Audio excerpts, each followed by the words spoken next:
আজকে আমাদের ট্রেনের কোচের অবস্থা নামই হচ্ছে স্লিপার, মানে পুরো জেনারেলের মতো হয়ে গেছে। আর এই আঙ্কেল হচ্ছে, ওনার শ্বশুর বাড়ি হচ্ছে আমাদের পশ্চিমবঙ্গে, আমাদের বাংলার জামাই।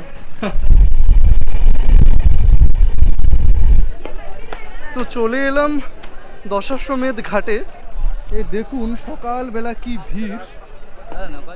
নমস্কার বন্ধুরা, আমি উদয়, আরও একটি নতুন ভিডিওতে আপনাদের সবাইকে স্বাগত জানাই। এই মুহূর্তে আমি আছি আমাদের ডুয়ার্সের নিউ মাল জংশনে। তো আজ নিউ মাল জংশন থেকে আমি যেতে চলেছি পুরাণ অনুযায়ী ভারতের সবচেয়ে প্রাচীনতম শহর বেনারস, অর্থাৎ বারাণসীতে। আজকে আমি এই নিউ মাল জংশন থেকে বারাণসীতে যাচ্ছি 19306 আম্বেদকর নগর উইকলি এক্সপ্রেসে করে, যে ট্রেনটি সপ্তাহে প্রতি রবিবার অসমের কামাখ্যা জংশন থেকে ভোর 5টায় ছেড়ে এসে পরদিন অর্থাৎ সোমবার বেনারস গিয়ে পৌঁছয় ভোর 5টায়। তো এই মুহূর্তে ঘড়িত সময় সকাল 11:45। ট্রেনটি নিউ মাল জংশনে এসে পৌঁছবে পাক্কা 12টায়। তো সামনের ট্রেন চলে এলো 3 নম্বর প্ল্যাটফর্মে। তো আমি এখান থেকে এনজেপি পর্যন্ত যাব জেনারেলে, কারণ হচ্ছে আমার টিকিট কনফার্ম হচ্ছে এনজেপি থেকে। তো আমার কোচ হচ্ছে S5, একদম পেছনের দিকে। তো পেছনে জেনারেলে যাব। তার যেতে যেতে এই যে দুজন ভাইয়ের সঙ্গে দেখা হলো। হাই হাই দা।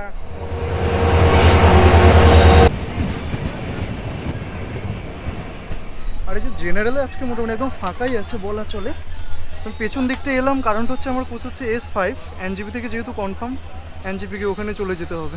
আমাদের ট্রেন ছুটে চলেছে ডুয়ার্সের পাহাড়ি পথের মাঝখান দিয়ে। আর যে এখান থেকে দেখুন কি অসাধারণ সৌন্দর্য দেখা যাচ্ছে। এখন চা বাগানের মাঝখান দিয়ে ছুটে চলেছে, সামনেই দেখা যাচ্ছে পাহাড়।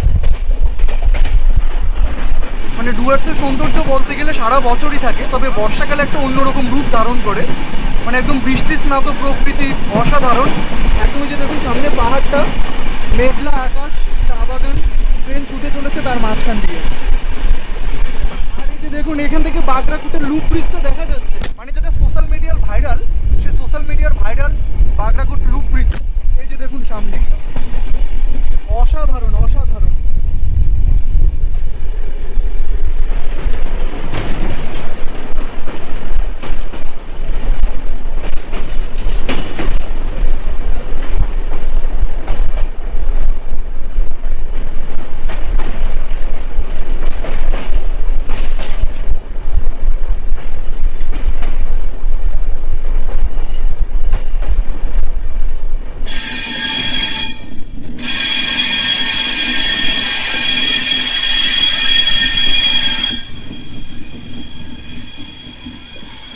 নিউ মাল জংশন থেকে 54 কিলোমিটার পথ অতিক্রম করে এখন আমরা এসে পৌঁছলাম এনজেপিতে।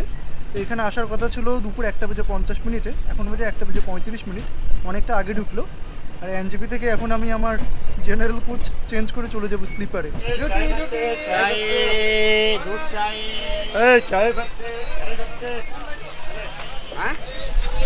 বাপরে, এনজেপি আসা মাত্রই দেখছি মানে জেনারেলে প্রচুর ভিড় হচ্ছে।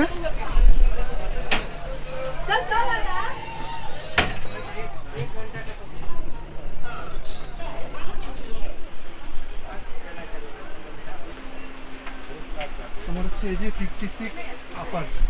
এই মুহূর্তে ট্রেনের স্পিডটা দেখুন, মানে দুরন্ত গতিতে ছুটে চলেছে বারাণসীর উদ্দেশ্যে। 107, 110 এভাবে ছুটে চলেছে। আর মোটামুটি আজকে ভালোই গরম পড়ছে। সকালে হালকা ঝিরঝির করে বৃষ্টি পড়ছিল যখন আমি বাড়ি থেকে বেরিয়েছিলাম। আর আজকে বাইরে দেখুন ওয়েদারটা একদম ক্লিয়ার, কড়া রোদ।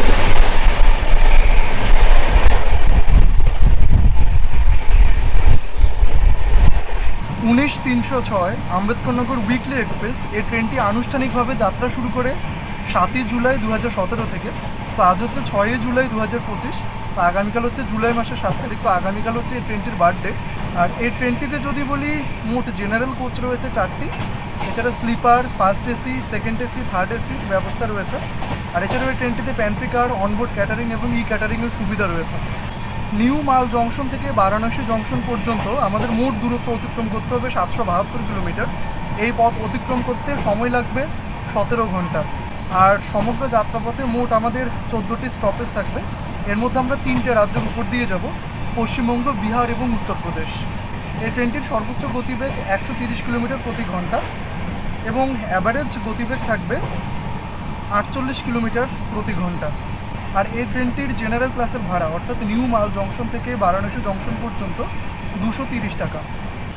প্রায় 23 মিনিট দেরি করে আমাদের ট্রেন এখন এসে পৌঁছলো কিষানগঞ্জে। এই কিষানগঞ্জ যেটি বিহার রাজ্যের মধ্যে অবস্থিত, এখানে স্টপেজ দেবে মাত্র 2 মিনিট। আমরা এই মুহূর্তে আছি বিহারে, মানে এত গরম কি বলবো আর, মানে যা বুঝলাম আমাদের ডুয়ার্সে খুব শান্তি। আর এই যে বাইরেটা দেখুন, কড়া রোদ একদম।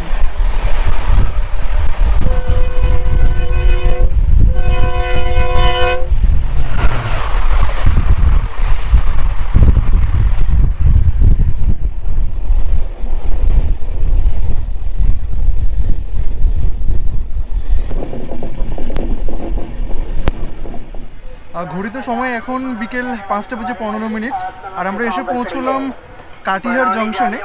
এখানে স্টপেজ দেবে আমাদের প্রায় 10 মিনিট। তো কাটিহার জংশন বিহারের মধ্যে খুবই একটা গুরুত্বপূর্ণ জংশন।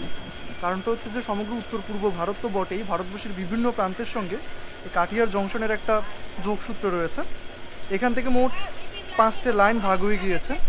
একটা মালদা টাউনের দিকে চলে গিয়েছে, একটা এনজেপি, একটা যোগবাণী, একটা বারাউনি, আরেকটা হচ্ছে তেজ নারায়ণপুর। তো বুঝতেই পারছেন কতটা গুরুত্বপূর্ণ একটা জংশনে কাটিহার। কড়া রোদ বাইরে। আর আমাদের কোচ হচ্ছে একদম শেষ দিকটাই, কারণ এটা হচ্ছে S5, তারপর হচ্ছে S6, তারপর হচ্ছে দুটো জেনারেল। তো ট্রেনের পেছন দিকে থাকলে একটা অসুবিধা, সেটা হচ্ছে যে মানে ঠিকমতো খাবার টাবার পাওয়া যায় না, কারণ এই যে দোকান টোকান সব সামনের দিকে থাকে, একটু অসুবিধা হয় আর কি। যেতে যেতে দেখা হয়ে গেল 157-14 কাটিহার ইন্টারসিটি এক্সপ্রেসের সাথে।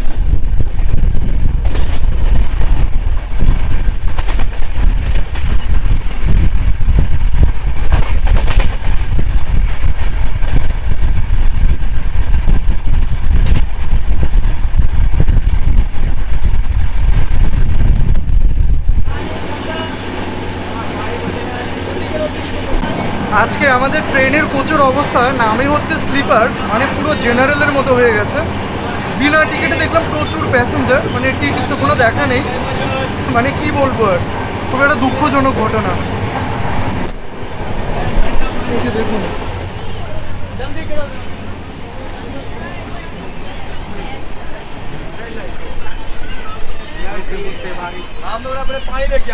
এখন ঘড়িতে সময় সন্ধে 7:40, প্রায় 35 মিনিট দেরি করে আমাদের ট্রেন এসে পৌঁছলো এখন মানসী জংশনে। তো আপাতত ভাবলাম একটু চাটা খাবো, চায়ের দেখা নাই রে, চায়ের দেখা নাই, কী করবো। এই যে আম নিয়ে এসছে, মানে বাড়ির গাছের আম, আসার সময় মা দিয়ে দিয়েছেন, বললো নিয়ে যা, ট্রেনে বসে বসে খাবি। এটা হচ্ছে বাড়ির আম, আপাতত এখন এটা বসে বসে খাবো, আর কি করবো। আর এই যে হকার দাদারা সব বিক্রি করছেন এখানে। পুরী থেকে ঘুরে আসার পর ভেবেছিলাম একটু অযোধ্যা বারাণসী থেকে ঘুরে আসবো, তো যাবো করে যাওয়া হচ্ছিল না।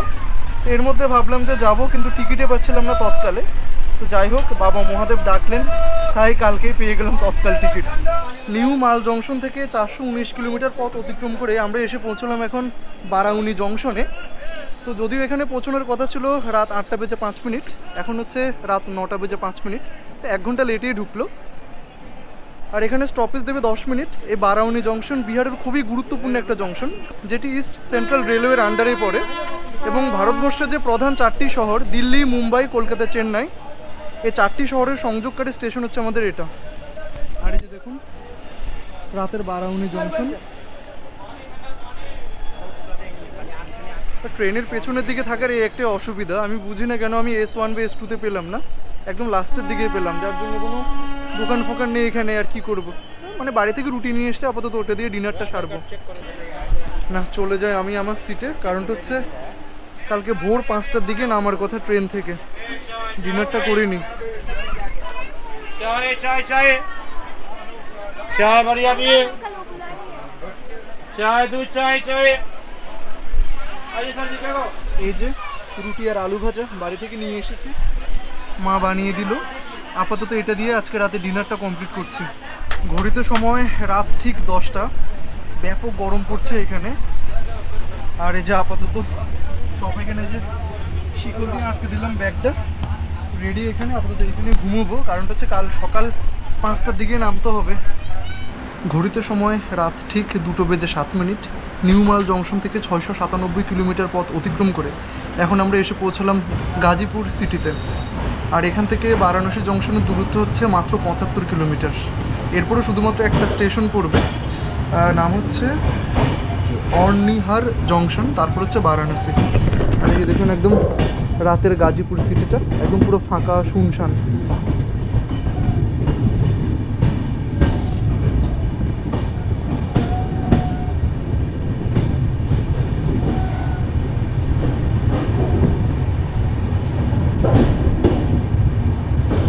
ঘড়িতে সময় ভোর 4:50, 10 মিনিট আগেই আমাদের ট্রেনটি ঢুকলো বারাণসী জংশনে।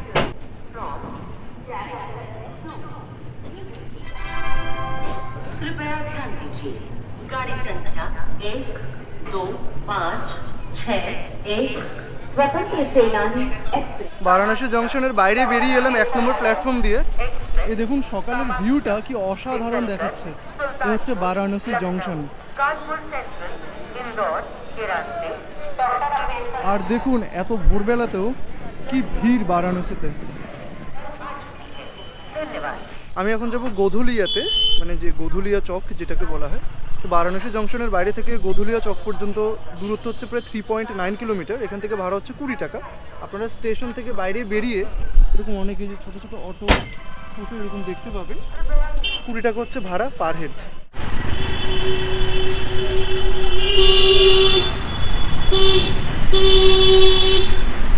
আর দেখুন এখানে সকাল সকাল ফুলের মার্কেট, ফুলের মালা বিক্রি হচ্ছে এখানে। কি দারুণ সুগন্ধ।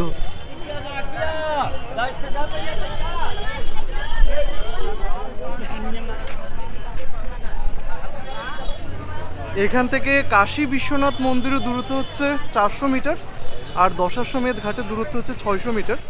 তো এখন যাচ্ছি দশাশ্বমেধ ঘাটের দিকে। আর দেখুন সকাল সকাল কি ভিড়। তো চলে এলাম দশাশ্বমেধ ঘাটে। এই দেখুন সকালবেলা কি ভিড়। আর এই যে দেখুন এটা হচ্ছে শ্রী শ্রী মা গঙ্গা মন্দির। দেখুন এখানটাতে। আর আপনারা যদি চান এখান থেকে বোটিং করতে পারেন এই গঙ্গাতে। এই মুহূর্তে মোটামুটি জল আছে বলা চলে। একদম সকালের ভিউটা দেখুন অসাধারণ দেখাচ্ছে।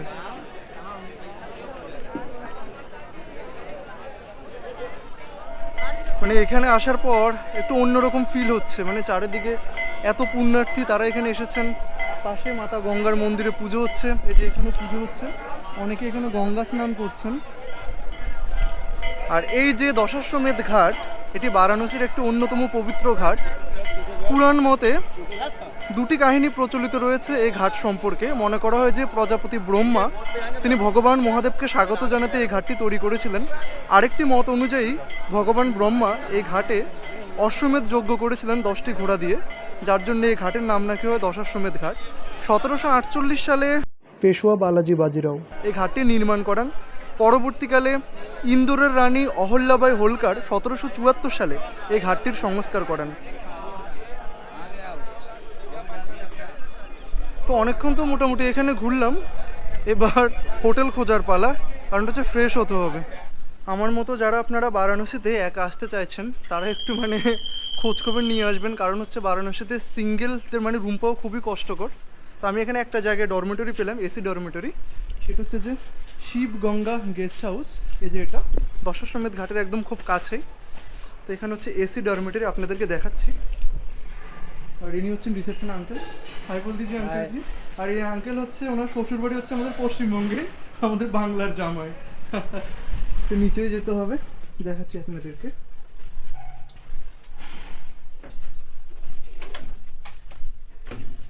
এই হচ্ছে ডরমেটরি। মোট এখানে 6টা, আর এই পাশে হচ্ছে 2টো, মোট 4টে আছে এখানে। আর মোটামুটি এখানে লকারেরও ব্যবস্থা আছে। এই যে দেখুন লকারে রাখতে পারবেন জিনিসপত্র, ব্যাগ ড্যাগ। আর উপরেও চার্জের ব্যবস্থা আছে, আর প্রতিটা বেডও চার্জের ব্যবস্থা আছে। এটা রিডিং লাইট না? ইয়ে জি, রিডিং লাইট আছে, আর ফ্যানও আছে একদম পার্সোনাল করে। বাহ। আর এই যে লকারটা দেখছেন, আপনারা যদি চান তাহলে আপনাদের নিজস্ব তালা লাগাতে পারেন, আর আপনাদের যদি নিজের তালা যদি না থাকে সেক্ষেত্রে ওনাদেরকে 100 টাকা করে জমা দিতে হবে, যেটা সিকিউরিটি ডিপোজিট। তার বদলে ওনারা আপনাদেরকে তালা দেবেন, আর যাওয়ার সময় সে 100 টাকা নিয়ে তালাটা ওনাদেরকে দিয়ে দেবেন। এখানে ডরমিটরিতে পার বেড নিচ্ছে 400 টাকা করে। স্ক্রিনে দেখতে পাচ্ছেন কন্ট্যাক্টের নাম্বার, আপনারা এখানে কন্ট্যাক্ট করে নিতে পারেন। ফ্রেশ ট্রেশ হয়ে নিলাম, কিছুক্ষণ ঘুম দিলাম, এখন যাচ্ছি ব্রেকফাস্ট সারতে। বাজে এখন 10:05। আর এই যে দেখুন বেনারসে ব্যাপক রোদ, ব্যাপক মানে একদম কড়া রোদ, ব্যাপক গরম পড়ছে এখানে। আপাতত ব্রেকফাস্টে পুরি সবজি নিলাম, এটা খাই। তো বন্ধুরা, ভিডিওটি আপাতত আজকে এখানেই শেষ করছি। বেনারস সিরিজের আরও ভিডিও আসতে চলেছে, তো আজকের জন্য আপাতত টাটা।